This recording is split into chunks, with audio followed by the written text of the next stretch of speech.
I'm Dr. Mark Atala, and I want to welcome you to my office. I'm a cognitive scientist who studies time travel by replicating days from the past. And so everything that someone would be exposed to on a particular day, in this case, December 7th, 1972, from morning newspapers through late night television. Today what we're going to be talking about is daytime television, the vast wasteland, as it was called. How do I know what was on daytime television in 1972? Because I have TV Guide, which was at the time the largest or the most read publication in the United States, if that gives you some insight. So I want to talk about a couple of different shows and show you snippets from them. So we're going to talk about the new Price is Right, What's My Line, and I Love Lucy. But let's get started by talking about The New Price is Right. And it was called The New Price is Right because they started a new version of the show, a 1-hour version, in September of 1972. Now this episode was actually shot in November and then aired on December 7th.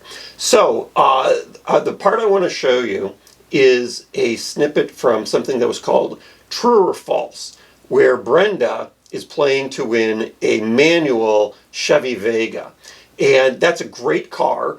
It was actually designed by John DeLorean. He was a GM executive at the time. If his name sounds familiar, the car he developed in the early 1980s, the DeLorean, was used as the time machine for in the Back to the Future series. So coincidence? Maybe, maybe not.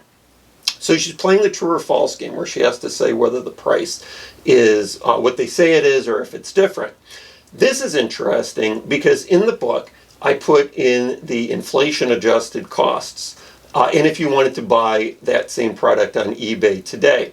And so for example, the stereo that she's playing for in inflation adjusted dollars would cost over $1,000 today. But you can buy it on eBay for only $30, and it's tested to work.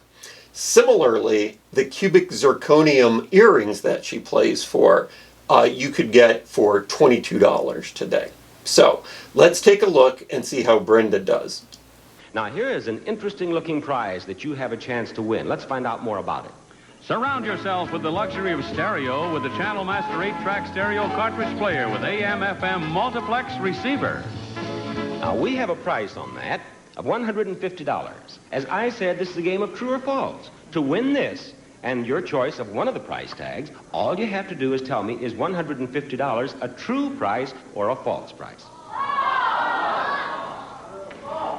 I'm going to say true. You're going to say true. And it is false.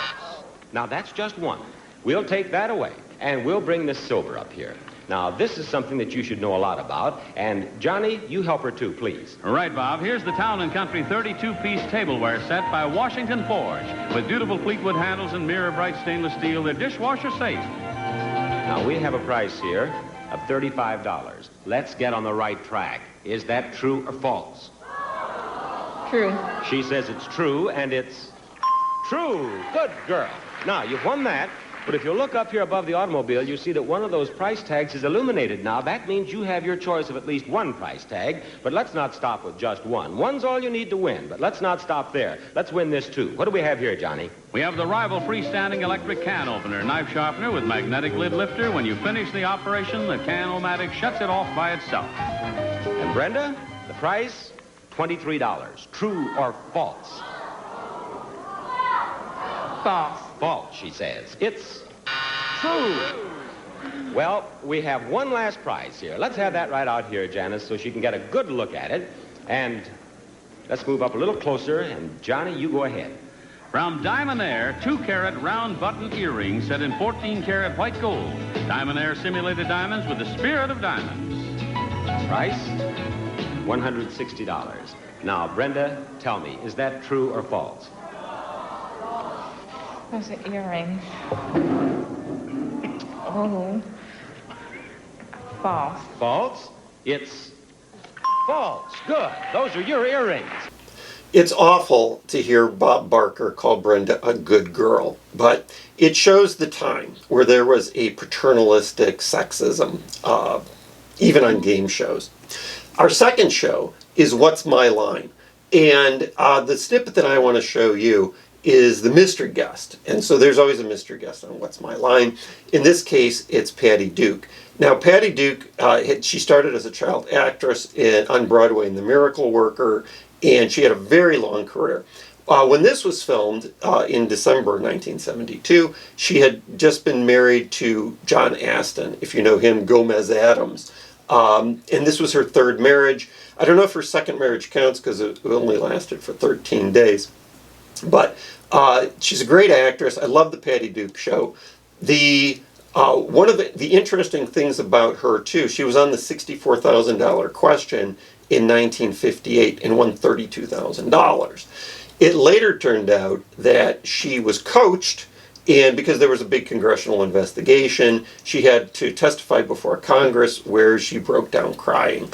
And nothing was ever done about it because she was an actress. But I think this is a great episode, and so let's take a look.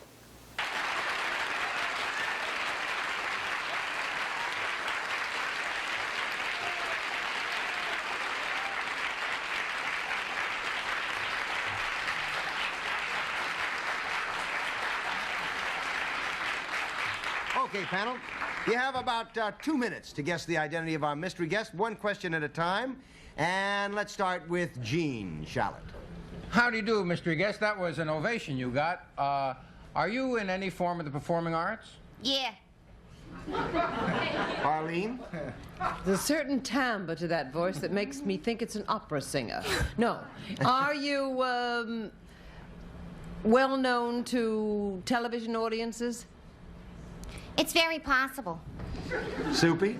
Well, that means also that you would be known to them from another, like, say, Broadway? That's possible, too. Sherry? Would you also sing? It's possible. I Love Lucy was so popular in syndication that supposedly there was never a time where some station wasn't showing an episode somewhere in the world 24 hours a day. So the episode that airs on December 7th, 1972 is called Deep Sea Fishing, or as Lucy makes fun of Desi Arnaz's pronunciation of it, Dipsy Fishing. And so the whole crew went down to Miami. Desi Arnaz originally wanted to go to New Orleans to shoot this, but the writers convinced him otherwise. There's a fishing contest. I think you'll be able to figure it out. But let's take a look.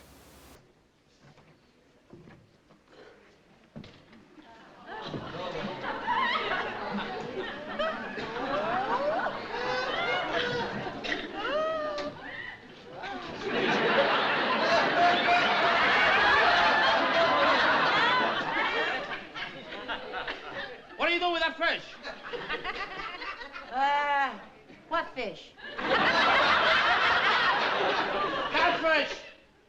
Never mind this fish. What are you doing with that fish? I asked you first. Oh. Yeah, so you did. Well, while I'm thinking of an answer, you tell me what you're doing with yours. Well, Fred, what are we doing with this? Well, I was... Well, that's not the point. Ethel, where did you get that? Yeah! Well... I know what you were going to do with that fish.